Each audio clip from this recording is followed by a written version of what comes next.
अस्सलाम वालेकुम रहमतुल्लाहि व बरकातुहू। डियर स्टूडेंट्स, आज हम स्टार्ट कर रहे हैं ग्रामर ग्रामर का फर्स्ट लेक्चर हम आज स्टार्ट कर रहे हैं। देखिए, ग्रामर के हवाले से कुछ बातें हैं, अहम बातें हैं। देखिए, ईटा में या एनएम डिकेट में ये जितने भी आ, वो टेस्ट्स होते हैं, उनमें ग्रामर जो है वो दो हवालों से यानी ग्रामर के क्वेश्चंस आते हैं। एक होता है थ्योरेटिकल पर्सपेक्टिव और एक होता है प्रैक्टिकल पर्सपेक्टिव। थ्योरेटिकल पर्सपेक्टिव का क्या मतलब होता है और प्रैक्टिकल पर्सपेक्टिव का क्या मतलब होता है?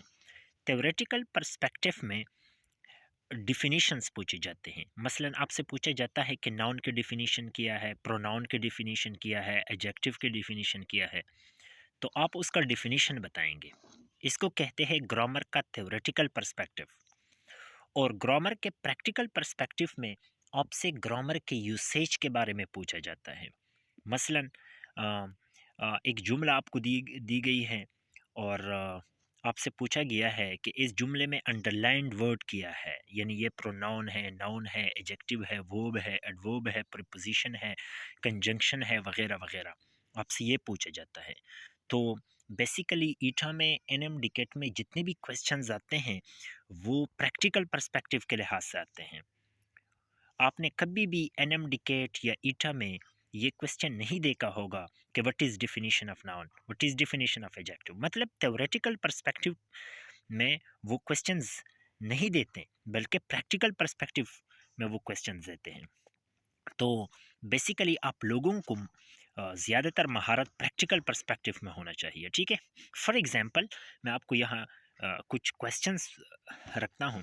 देखिए, हमारे पास दो सेंटेंसेस हैं।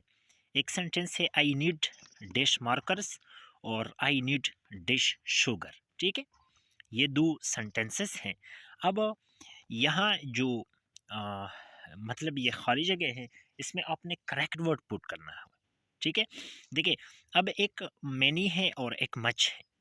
अब आपने फॉर एग्जांपल अगर कोई कहे कि मैं यहाँ मच लगाता हूँ, आई नीड मच मार्कर्स, या कोई लगाता है कि आई नीड मैनी शुगर, या ठीक है, बात समझ में आ रही है। तो देखिए, मैनी और मच आप कहाँ कहाँ लगाएंगे। देखिए, मैनी वर्ड का वर्ड जो है वो काउंटेबल नाउन्स के साथ इस्तेमाल होता है। मैनी का वर्ड जो है ये काउंटेबल नाउन के साथ इस्तेमाल होता है, और मच जो है ये अनकाउंटेबल नाउन्स के साथ इस्तेमाल होता है। तो अब देखिए, इस सेंटेंस में आप देखिए, मैनी मार्कर्स जो होते हैं ये काउंटेबल नाउन्स है, और शुगर जो है ये अनकाउंटेबल नाउन है।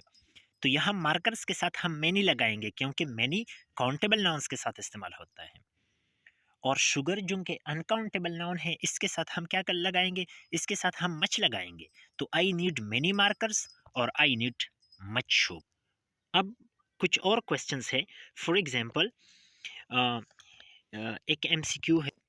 अब देखें, फॉर एग्जांपल आप यहाँ देख सकते हैं कि ही इज़ इंटेलिजेंट डिश hard working, he is stupid डिश dull, he is intelligent dish ill behaved, and he is stupid dish well behaved। अब यहाँ हमारे पास दो कंजंक्शन है, एंड और बट। ये यहाँ हमने लगाने हैं कि एंड को हम कहाँ लगाएंगे और बट को हम कहाँ लगाएंगे। तो देखिए, यहाँ सिंपल सी बात है। देखिए, अगर दोनों पॉजिटिव सेंसेस है, दोनों पॉजिटिव सेंसेस है तो हम एंड लगाएंगे, और अगर या दोनों नेगेटिव सेंसेस है फिर भी हम एंड लगाएंगे, और अगर एक पॉजिटिव सेंस है दूसरा नेगेटिव है, या एक नेगेटिव सेंस है दूसरा पॉजिटिव है, तो हम बट लगाएंगे। फॉर एग्जांपल, यहाँ आप देखें, इंटेलिजेंट पॉजिटिव सेंस है, हार्ड वर्किंग पॉजिटिव सेंस है, यानी वो जहीन भी है और मेहनत भी कर रहा है, तो ये दोनों पॉजिटिव सेंसेस है, तो यहाँ हम एंड लगाएंगे, ही is intelligent and hard working. यहाँ दूसरी जुमले में आप देखें, ही इज़ स्टूपिड। अब स्टूपिड नेगेटिव सेंस है, डल डल भी नेगेटिव सेंस है, तो यहाँ स्टूपिड और डल दोनों नेगेटिव सेंसेस है, तो हम यहाँ भी हम एंड लगाएंगे। और अगर एक पॉजिटिव सेंस है दूसरा नेगेटिव, देखिए ही इज इंटेलिजेंट ये पॉजिटिव सेंस है, लेकिन इल बिहेव्ड यानी बदअखलाक है, तो ये नेगेटिव सेंस है। तो पॉजिटिव और नेगेटिव सेंस के दरमियान हम बट लगाएंगे। इस तरह हम देखें, ही इज स्टूपिड, वो क्या है, स्टूपिड किया है, ये एक नेगेटिव सेंस है, और वेल बिहेव्ड जो है ये पॉजिटिव सेंस है, तो यहाँ हम फिर बट लगाएंगे। क्योंकि पॉजिटिव और नेगेटिव या नेगेटिव पॉजिटिव सेंसेस के दरमियान हम बट लगाएंगे, और पॉजिटिव पॉजिटिव या नेगेटिव सेंसेस के दरमियान हम क्या लगाएंगे, हम एंड लगाएंगे। यहाँ एक और क्वेश्चन है, compare Ibrahim with Nelson Mandela. Compare Ibrahim dish Nelson Mandela, compare Ibrahim dish stone. अब देखिए, अगर हम एक लिविंग थिंग का कंपैरिजन एक लिविंग थिंग के साथ कर रहे हैं तो हम क्या लगाएंगे, हम विद लगाएंगे। और अगर हम एक लिविंग थिंग की कंपैरिजन एक नॉन लिविंग थिंग के साथ कर रहे हैं तो हम टू लगाएंगे। अब देखिए, compare Ibrahim with Nelson Mandela, Nelson Mandela भी लिविंग है और इब्राहिम भी लिविंग है, तो हम यहाँ विद लगाएंगे। और अगर हम इब्राहिम का मुआवजा स्टोन के साथ कर रहे हैं तो यहाँ हम compare Ibrahim to a stone. तो ये दो प्रीपोजिशंस जो है विद और टू, विद को लिविंग और लिविंग के दरमियान और टू को लिविंग और नॉन लिविंग के दरमियान लगाते हैं। इसके बाद लास्ट क्वेश्चन जो है, फॉर एग्जांपल मैं कहूँ कि इस्लामिया कॉलेज इज़ डिश क्यों सी है, और दूसरा है इस्लामिया कॉलेज इज़ डिश, ठीक है।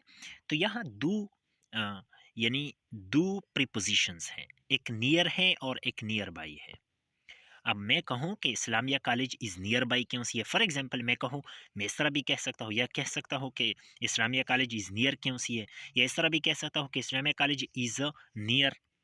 तो देखिए, नियर को हम कहाँ लगाएंगे और नियर बाई को हम कहाँ लगाएंगे। अगर दो प्लेसेस मेंशन्ड है, अगर दो प्लेसेस का जिक्र है तो हम नियर लगाएंगे, और अगर एक प्लेस का जिक्र है जुमले में तो हम नियर बाई लगाएंगे। अब देखिए, इस्लामिया कॉलेज एक प्लेस है क्यों सी ये दूसरा प्लेस है, तो यहाँ हम नियर लगाएंगे, इस्लामिया कॉलेज इज़ नियर क्यों सी है, और यहाँ Islamia college is near by लगाएंगे क्योंकि यहाँ सिर्फ एक प्लेस का जिक्र है और वो है Islamia college. Thank you so much.